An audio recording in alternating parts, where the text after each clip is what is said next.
ഇപ്രാവശ്യം ദീപാവലിക്ക് നമുക്ക് ഹിയറിംഗ് ബ്രാൻഡിൽ നിന്ന് ഗിഫ്റ്റ് ഒന്നും കിട്ടിയില്ലല്ലോ. കഴിഞ്ഞ പ്രാവശ്യം നമുക്ക് കിട്ടിയിട്ടുണ്ടായിരുന്നു, പക്ഷെ ഇപ്രാവശ്യം കിട്ടിയില്ലല്ലോ എന്ന് വിചാരിച്ചിരുന്നപ്പോഴാണ് കറക്റ്റ് ദീപാവലി ദിവസം തന്നെ ഈ സാധനം നമുക്ക് കിട്ടുന്നത്. ഇത് ഞാൻ മെയിൻലി വെയിറ്റ് ചെയ്തിരിക്കാൻ കാരണം ആ ഒരു ബോക്സാണ്. എൻ്റെ മോനെ എന്ത് രസമാണ്. അവർക്കിത് എവിടെ നിന്ന് കിട്ടുന്ന ഒരു പിടിയില്ല. കഴിഞ്ഞ പ്രാവശ്യം ഇതുപോലെ നല്ലൊരു ബോക്സിനകത്താണ് നമുക്ക് കിട്ടിയത്. ഇപ്രാവശ്യം അതിനേക്കാളും നല്ലൊരു ബോക്സ്. ഭയങ്കര രസമല്ലേ. അതിനകത്ത് ആസ് യൂഷ്വൽ കഴിഞ്ഞ പ്രാവശ്യം നമുക്ക് കിട്ടിയതുപോലെ തന്നെ കുറച്ച് നെറ്റ്സും കാര്യങ്ങളൊക്കെയാണ് with a letter from the CEO. അതങ്ങോട്ട് എടുക്കുക, കുറച്ചങ്ങോട്ട് വായിച്ചങ്ങോട്ട് നോക്കുക, അങ്ങോട്ട് മാറ്റി അങ്ങോട്ട് വയ്ക്കുക. നമ്മുടെ മെയിൻ ആ ഒരു പാക്കറ്റ് എടുക്കുക.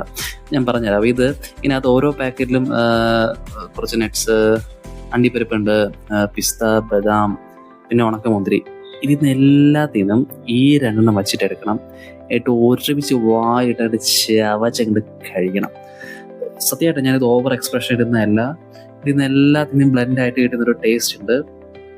അടിപൊളിയാണ്, എനിക്ക് ഭയങ്കര ഇഷ്ടമാണ്. അപ്പോൾ യെസ്, ഹാപ്പി ദീപാവലി.